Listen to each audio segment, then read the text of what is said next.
Hi, I'm Seth. I'm writing this note, bottling it, and tossing it in the brook by my house. Writing helps me keep my sanity, and hopefully somebody who still reads will pick this up and come help me. It started a month ago. I was down in my basement office on my computer watching old Mystery Science Theater 3000 reruns. The phone rang next to me, but I didn't pay attention to it. It was never for me. On the off occasion it was usually my brother, and half the time we were on my phone, my nephew would try to grab it and talk to himself. Mom yelled down the stairs that the phone was for me. Yeah, I lived at home with my folks. Sue me. Anyways, I picked it up. Hello? I said, paying more attention to the antics of the robot on screen. It's begun. The voice, little more than a whisper, a plea. I didn't even recognize the voice. Excuse me? I asked, wondering who on earth was calling. They've come. I don't have much time, Jeff. You told me to call if what we did caused trouble. Now a little worried, I said, I think you've got the wrong number. This is Seth, not Jeff. Don't go outdoors! The person shrieked, completely freaked out. I disconnected the call. Must have been some prank caller, but I wasn't amused. Rattled, I put the matter behind me. Much later, I finished watching videos and shut off the lights to head upstairs. It was pitch black, but I knew the way. The dark seemed a little more oppressive this time, though.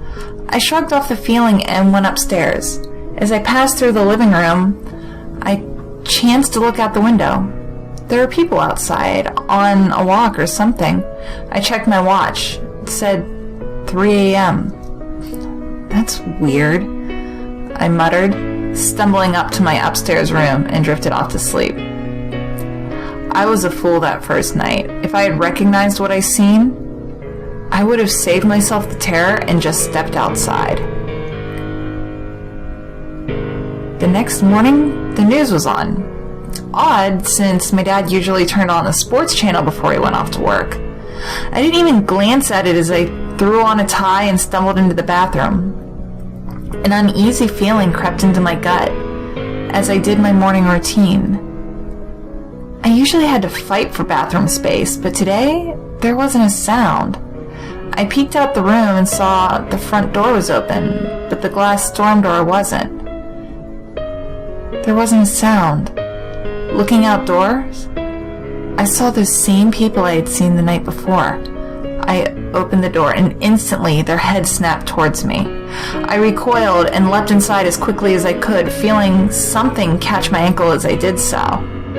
Their faces were fixed in expressionless gazes, their mouths slightly agape and dripping blood. I looked down and saw one on the porch, withdrawing its arm. It had tried to grab me.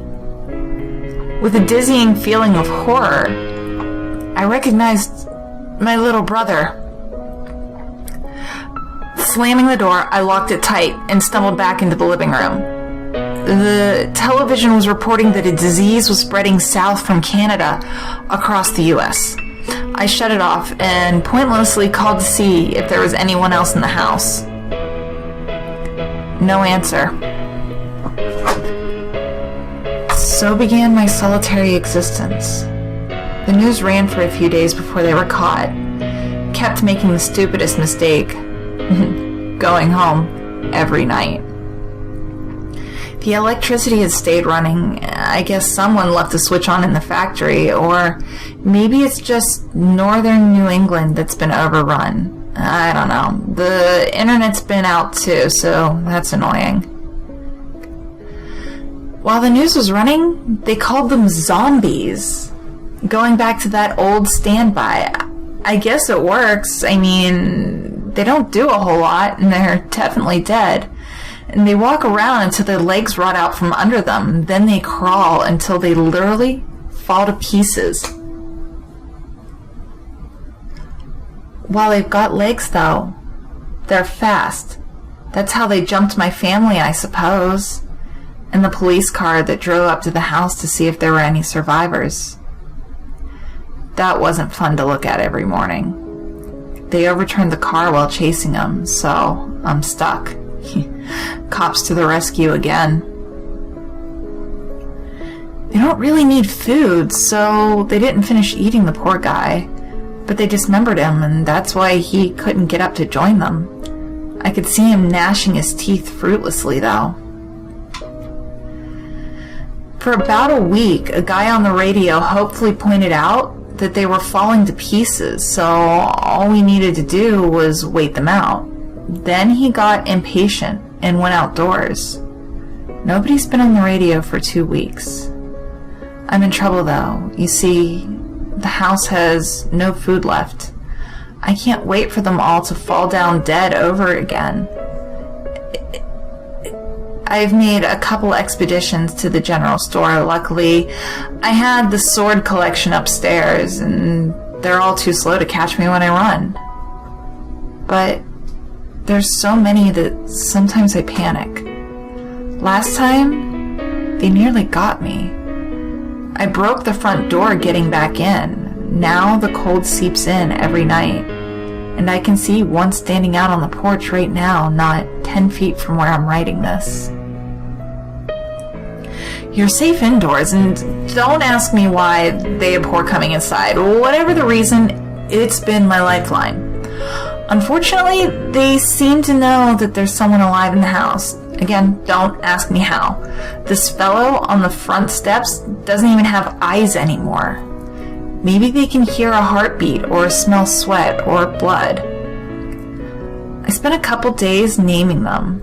Some had faces I recognized, and I gave their old names to them. The same old gang's been hanging around here for the last few weeks, slowly dropping in numbers as they fall to pieces. They've never wandered off, though. There's 79 who were once men, and 73 who were once women out there. Once, just to see what would happen, I shot one in the head with our shotgun. You know, to see if the whole shoot a zombie in the head and they would die adage had any truth. So I've actually got 79 who were once men, and 62 who were once women, and one who was once a woman and decided to keep standing even after losing about 80% of its head. And I'm down one shotgun shell. So they wait, and I'm losing it. I talk to myself constantly. I ate a stuffed animal last night. The cotton went down hard, but it felt good to have something in my stomach again. There are no fruit trees around, and anyways, it's November. Water has been getting scarcer. The tap water stopped working 8 days ago. Luckily, I'd filled the bathtub and every water bottle I could find before it stopped. Oh, great. Now the lamp's getting brighter, and I hear a buzzing sound, and I wonder if the power's going out. Well, that wasn't fun. Total loss of power for 4 days. Ever try sleeping in the dark, knowing that there's things outside that will kill you and make you one of them the first chance they get? Probably, since these things are everywhere as far as I can tell. Quick update. I mentioned Herschel, the guy on my porch. One of his legs fell off, so he's sitting down sniffing at it. Thank God they lose all higher brain functions. I'm pretty sure the soul isn't held captive in these things, and that it's all the disease or whatever trying to spread itself as far as it can in the population. I don't know if you've noticed this, reader, but the animals just don't seem affected, and it's a small comfort. Of course, they die if they eat flesh, but they don't get back up once they die. Weird, huh? I'm getting hungry and desperate. Maybe, just maybe, I can load the old 22 and bag a squirrel from inside. But how will I go get it? On the other hand, I'm a bit more optimistic that you're out there now, whoever you are. The power couldn't have come back on if there weren't people out there working to restore order. I feel lucky today. Time to grab a sword and go drop this in the brook. Maybe this whole thing's almost over.